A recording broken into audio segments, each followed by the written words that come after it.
అసలు బయట అంతా కుక్కలు ఎప్పుడైపోయినప్పుడు తెలియకుండా తినేది. కామన్ గా ముద్ద అనేది ఒక ముద్ద తినేసావు సార్ తచ్చి నువ్వు ఎట్లా తిన్నాను కూడా తెలియదు. చిన్న తీసావా? లేదమ్మా పెద్ద తీసాను. గ్రేవీ బాగుంది. వారిని నువ్వు తిన్నావు అని చెప్పేసి నేను 3 గ్లాసులే పోసానమ్మా. ఎప్పుడు మిగిలిచ్చిద్ది కదా. కావాలా?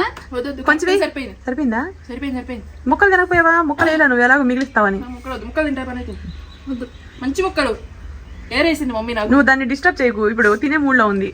ఈ టైంలో అస్సలు డిస్టర్బ్ చేయకూడదు. నెక్స్ట్ మీ చేయి అది ఫ్రెండ్స్. ఏం పీకారు ఇప్పుడు వంట అంట ఏమే చేసినట్టు. అది ఫ్రెండ్స్ అంట కాదు, అది ఫ్రెండ్స్ అంట. ఇప్పుడే వండి వార్చి చల్లార్చినట్టుగా. ఇప్పుడే తిన్నాను. ఎప్పుడు చేతులు కడుక్కొని వెళ్ళిపోతా, పైకి వెళ్ళి పడుకుంటా. దానికి ఇంత పెద్ద బాగా రామాయణమా? అవును, ఒక Saturday, Sunday, Monday, Tuesday 4 days నుంచి చిల్ చేస్తాను. ఏం చేయట్లా నేను అసలు. బెడ్ మీద దుప్పటి వేసుకోవడం, పడుకోవడం. దానికి ముందే ఏమైనా పీకారా ఏంటి మీరు? ఏమి చేయాలి, బ్రష్ చేసి టిఫిన్ చేయడం. ఇంకెందుకు సైలెంట్ చూడడం.